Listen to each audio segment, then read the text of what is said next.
Hey folks, it's Nashwalk Steve here. Today we're going to talk about how to use these concealed hinges to install cabinet doors like this. This is a 1/2 inch overlay concealed hinge. If you're wondering what overlay means, just think overlap. It means that the door, when this is installed, will overlap 1/2 inch all the way around. So you make your door a 1/2 inch dimensionally bigger than your opening. That way it sits 1/2 inch bigger all the way around. That's how you can design the furniture. First thing we're gonna do is go out into the shop and get the doors prepped and get the hinges installed. And then we'll come into the house here and I'll show you how we install the doors onto the cabinet frame. Let's go out to the shop and get some work done. What I have here is a 1/2 inch overlay concealed hinge. What you'll need for this is you can get a kit that has it, or you can buy them separately, but I have a little template that helps me mark where these have to go on the cabinet door. And then a 35mm Forstner bit type thing. It's for installing these particularly. 35mm or 1 3/8 would also do the same trick. So what you have to do is on your door, you're going to use a template to mark exactly where you have to drill that hole, and then this will install in there. As you see, this is the part that goes on the door. This is the part that installs on your face frame of your cabinet.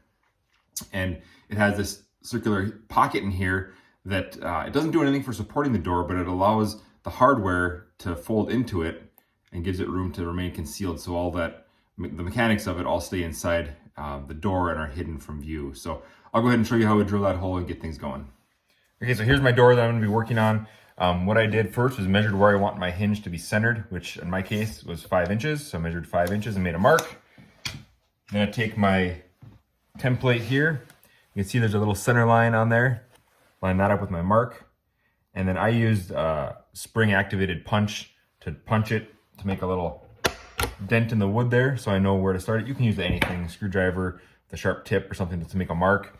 And then we go ahead, remove that, and we use the 35mm Forstner bit to drill the hole. So I'm gonna go ahead and drill that and speed it up because it takes me a while. My bit's getting kind of dull, so I've got to put some pretty good pressure on there. One note is while I'm doing this, to get it to keep biting, I do wobble it around just the slightest amount to make sure that it's always grabbing into fresh wood. Otherwise it kind of sits there and spins on the wood without taking a bite. So we'll go ahead and do that now.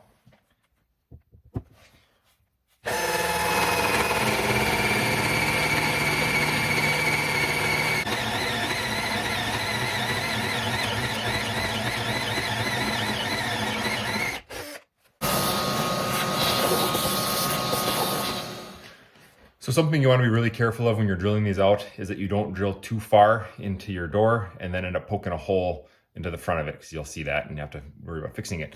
As you can see, this bit I have here does have this little guide on it, which adds extra depth to the bit. So that's where I'd be worried about that poking through and making a mark.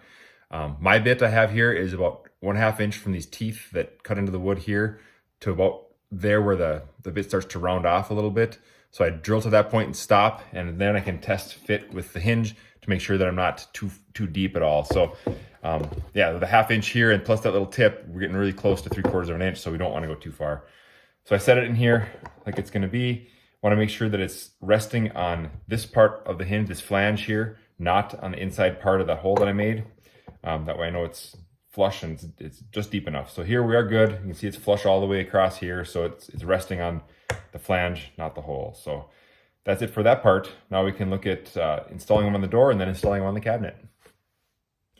Okay, I've got all the holes drilled out now. So the next thing is marking where I'm going to pre-drill for these 2 holes that are on my hinge. If you're using the same brand of template as you are your hinge, that's great. Then you can line it up like you did with the hole initially, and you could have done this at the first step.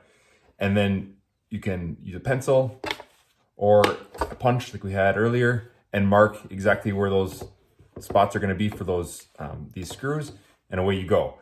Unfortunately, I'm mixing and matching, so this template is from a different brand and it does not line up with the holes here. So what I did on a scrap piece of wood, I used the template, drilled up a hole, and then just marked where these ended up being, and then measured from the edge of the door in, so I can just make a line. For me, it's going to be 1 1/8 inch in, connect the line, and then I can go ahead and pre-drill for those. The reason I'm pre-drilling into this is because it's oak. I've done it before without pre-drilling and it's pretty nasty. I've actually snapped these little screws before, and if you snap a screw doing this, it's really a pain. So a little pre-drill is a tiny bit will do just fine. And then we can be on our way to the next step. So we'll go ahead and get that started and get these doors pre-drilled and get these hinges installed.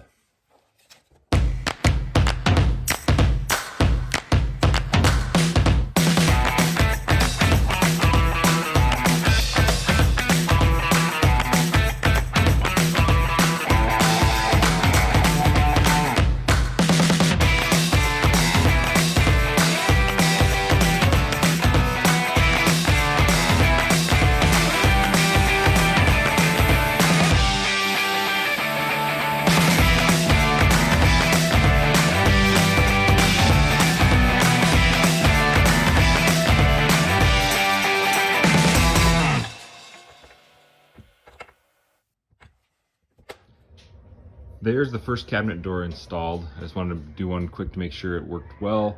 There it is, open and hinges in place there. And I'll show you how I did that. So here's the next one I have to install. I measured the distance from the bottom of the door to the first hole here, centered in that hole. And this one's about 4.5 inches. So knowing that I have a 1/2 inch overlay, that means there's going to be a 1/2 inch of coverage here. The door is going to overhang the opening by a 1/2 inch. I know that I need to measure up 4 inches to where that first hole is going to be. So what I'll do is I'll measure that on my face frame here, up 4 inches, put a line there, and then I'll hold the door up to that point. And once I'm holding it there, I can pencil mark all the other holes that are going to be lining up to drill into this face frame. So that's how we go about marking where we're going to drill holes.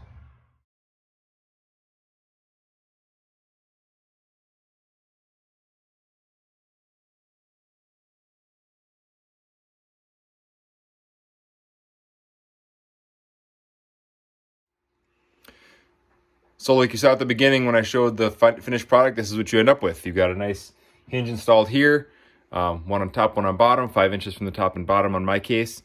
And then you can go ahead and adjust the hinge or adjust the door so you get the right reveals everywhere. So in this case, you want to look at the different gaps you have, make sure that they line up well horizontally and vertically. And the way you do that is by adjusting these screws here. One of these screws will bring the door out further from the face, and then another one will shift it left and right.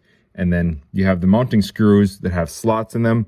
Those will allow you to go up and down. So between those 3 or 4 screws, you can do all the adjustments you need to. So anyhow, I hope you enjoy the video and it teaches you something about using concealed hinges. Thanks for watching.